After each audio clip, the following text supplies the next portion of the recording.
যখন আমি ছোট ছিলাম আমি আমার ভাই বোনদের সাথে মায়ের ঘরে ঘুমাতাম। সবার ঘুমিয়ে পড়ার পর অন্ধকার ঘরে আমি মাঝে মাঝে জেগে উঠতাম এবং মাকে ডাকতাম। কিন্তু তখন আমি ঘরে অন্য কিছু দেখতাম এবং পরে না দেখার ভ্যান করে ঘুমিয়ে পড়তাম। বয়স বাড়ার সাথে সাথে মা একদিন আমাকে বললেন যে আমি এখন থেকে বড় বোনের সাথে অন্য ঘরে ঘুমাবো। তখন আমি মাপে বললাম, তোমাকে ছাড়া আমি ঘুমাতে পারবো না। তিনি একটা দীর্ঘ নিঃশ্বাস ফেলে বললেন, তোমার কি একটুও লজ্জা নেই? তখন আমি কথার মানে বুঝতাম না, কিন্তু এক রাতে হঠাৎ ঘুম ভেঙে গেল। মা আমাকে ঘুমিয়ে দিয়ে বাবার বিছানায় গিয়েছিলেন। তখন অজানা কিছু শোনার চেষ্টা করলাম।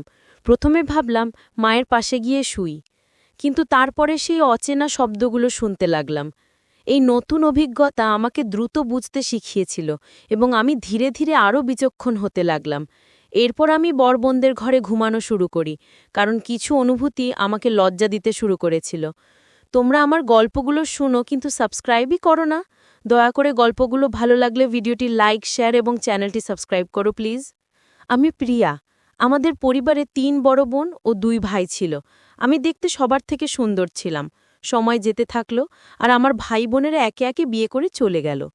যখন তারা আমাদের বাড়িতে ফিরে আসত এবং আমাদের বাড়িতে কোনো অনুষ্ঠান হতো, তখন তারা ৩ জন মিলে মজার গল্প করত এবং তারা তাদের বিবাহিত জীবনের বিভিন্ন ব্যক্তিগত কথা বলত। আমি যখন তাদের গল্পের মধ্যে ঢোকার চেষ্টা করতাম, তখন তারা চুপ হয়ে যেত এবং বলতো, তুমি এখনও ছোট, ঘুমিয়ে পড়ো। যদিও তখন আমি ১৮ বছর বয়সী ছিলাম, তবুও তারা আমাকে শিশু মনে করত, আমাকে ওসব শুনতে দিত না। আমি ধীরে ধীরে বুঝে গিয়েছিলাম কিভাবে তাদের কথাগুলো শোনা যায়। যখনই আমার বোনেরা আসত, আমি ঘুমের ভ্যান করে তাদের পাশে শুয়ে পড়তাম। তারা নিজেদের মধ্যে হাসি ঠাট্টা করত আর আমি চুপচাপ শুনতাম।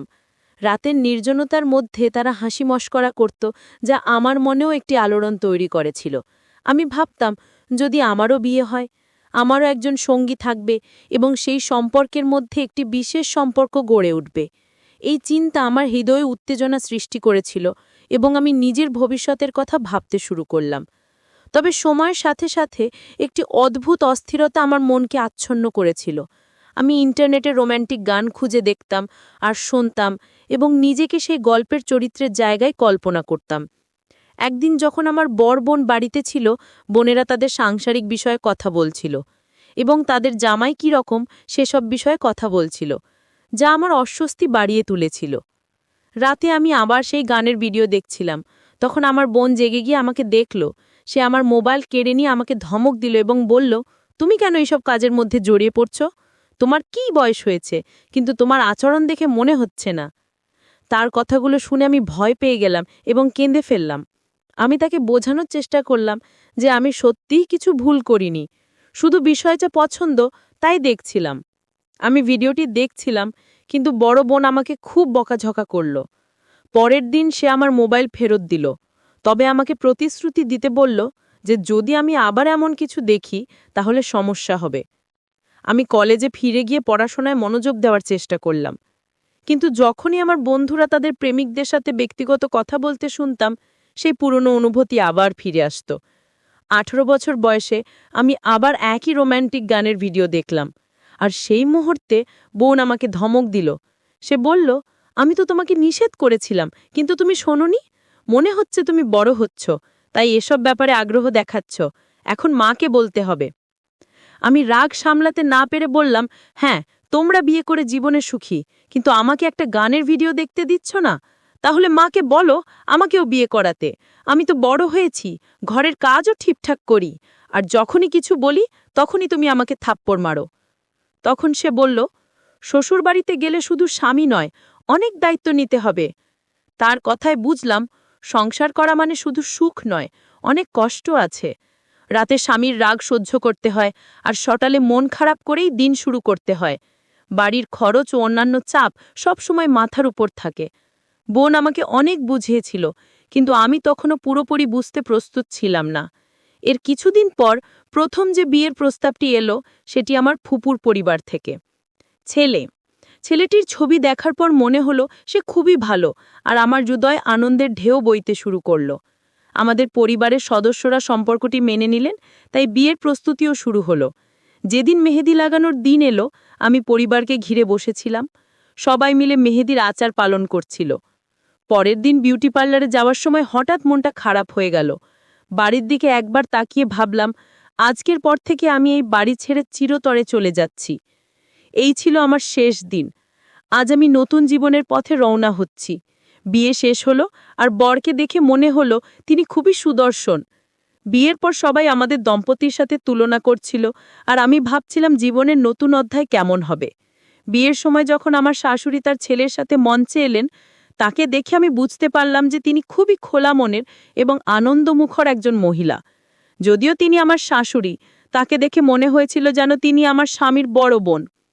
মা তাকে দেখে হাসি মুখে পরিচয় করিয়ে দিলেন এবং সবাই তার রূপের প্রশংসা করছিল। তার ব্যবহারে মনে হলো শাশুড়ি বউয়ের সম্পর্কের চেয়ে আমাদের সম্পর্কটা যেন মা-মেয়ের মতো হবে। শ্বশুর বাড়িতে পৌঁছানোর পর শাশুড়িকে প্রথমবার দেখে আমি অবাক হয়ে গেলাম। তিনি একটু সুন্দর শাড়ি পরেছিলেন এবং সত্যিই তাকে আমার স্বামীর বড় বোনের মতোই লাগছিল। তিনি আমাকে খুব আদর করে বসতে দিলেন এবং বললেন, তুমি খুব সুন্দরী এবং তোমার স্বামীকে ভালোভাবে দেখাশোনা করতে হবে। তার এই কথায় আমি লজ্জায় লাল হয়ে গেলাম। আমি কখনো ভাবিনি শাশুড়ি এমন খোলামেলা কথা বলবেন। তিনি আরও বললেন, মনে রেখো, আমি তোমার শাশুড়ি নই, আমি তোমার বন্ধু। এই কথাগুলো শুনে আমার মন অনেকটা হালকা হয়ে গেল। আমি নিশ্চিত হলাম আমাদের সম্পর্কটা কেবল শাশুড়ি বউয়ের সম্পর্ক নয়, বরং বন্ধুত্বের হবে। আমি ভাবতাম আমার স্বামী খুবই রোম্যান্টিক হবে এবং আমার সব ইচ্ছা পূরণ করবে। তবু আমি তাকে কিছু জিজ্ঞাসা করতে চাইনি। পরে আমার শাশুড়ি আমার কাছে এসে স্বামীর সাথে সুখী জীবন কাটানোর জন্য বিভিন্ন পরামর্শ দিলেন। আমি লজ্জায় তার কথাগুলো শুনছিলাম, কিন্তু বুঝতে পারছিলাম যিনি সত্যিই আমাকে ভালোবাসেন।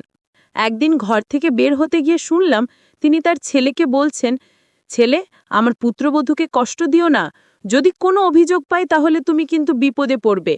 শাশুড়ির এই কথায় আমি আরও আশ্বস্ত হলাম। কিছুক্ষণ পর আমার স্বামী যখন প্রথমবার ঘরে এলো, আমি লজ্জায় মাথা নিচু করে বসেছিলাম। তিনি এসে আমার পাশে বসে আমার সৌন্দর্যের প্রশংসা করতে লাগলেন। তার কথায় আমি লজ্জায় লাল হয়ে গেলাম। তিনি আমার হাত ধরে আঙুলে সোনার আংটি পরিয়ে দিলেন। আমার আবেগ তখন যেন বাঁধ মানছিল না। যে রাতের জন্য আমি এতদিন অপেক্ষা করছিলাম, অবশেষে সেই রাত এলো। তবে আমার স্বামীর কাছাকাছি আসতেই তার ফোনে একটি কল আসে। তিনি ফোনটি কানে রেখে অনেকক্ষণ কথা বলতে থাকলেন। আমি বুঝতে পারছিলাম না কি হচ্ছে, তাই আমি তাকে অনুসরণ করলাম। কিন্তু ততক্ষণে তিনি ফোন রেখে দিয়েছেন।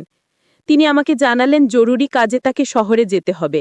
তার সব ডকুমেন্ট তিনি নিজেই তৈরি করে রেখেছিলেন, আর রাতেই তাকে শহরে পৌঁছতে হবে। আমার মনে হচ্ছিল সব আশা যেন মুহূর্তেই ভেঙে গেছে। শাশুড়ি ও শ্বশুরের মুখেও চিন্তার ছাপ পড়ল। শাশুড়ি, যিনি প্রতিদিন বেশ নরম মনের মানুষ বলে মনে হতেন, তাকে এইভাবে চিন্তিত দেখে আমি অবাক হয়ে গেলাম। আমার স্বামী শাশুড়ি ও শ্বশুরকে জানালেন কাজের জন্য তাকে যেতে হবে। তারা দুজনেই অনুরোধ করলেন, আজ তোমাদের প্রথম রাত, এটি খুবই গুরুত্বপূর্ণ। কিন্তু তিনি বললেন, আমাদের কাজের দায়িত্ব খুবই জরুরি, আমাদের সারা জীবন একসাথে থাকার সময় আছে। এরপর তিনি চলে গেলেন, আর আমি তাকে তার লাগেজ প্যাক করতে সাহায্য করলাম। শ্বশুর বিদায় জানিয়ে দিলেন, আর শাশুড়ি এসে আমার পাশে বসলেন, বারবার ক্ষমা চাইলেন। আমি বললাম, কোনো সমস্যা নেই। শ্বশুর শাশুড়ি নিজেদের রুমে চলে গেলেন, আর আমি জামাকাপড় বদলে বিছানায় শুয়ে পড়লাম। ভেতরে ভেতরে খুব অস্থিরতা কাজ করছিল। ভাবছিলাম এই দুদিন কিভাবে কাটবে।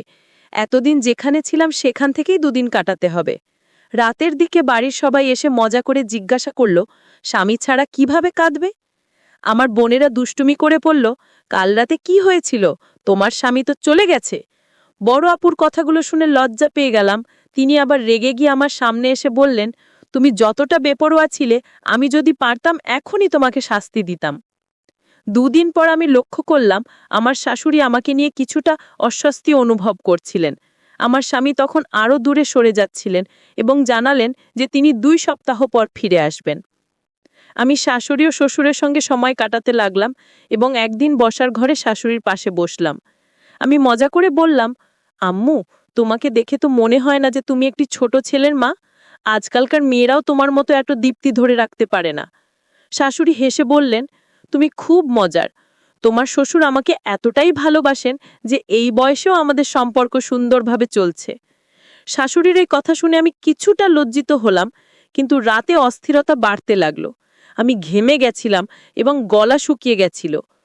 পানি খেতে রান্নাঘরের দিকে হাঁটতে লাগলাম, কিন্তু হঠাৎ শাশুড়ির ঘর থেকে কিছু অদ্ভুত শব্দ শুনতে পেলাম। নিজেকে থামাতে না পেরে দরজার কাছে গিয়ে কান পেতে শুনতে শুরু করলাম। আমি ভাবছিলাম, এই বয়সেও তারা সুখী আছে। শাশুড়ি বলছিলেন, আমার বয়স হয়েছে, বাড়িতে একটা ছোট বউ আছে, আমাকে একটু শান্তি দাও। কিন্তু শ্বশুর হেসে বললেন, তাহলে কি হয়েছে?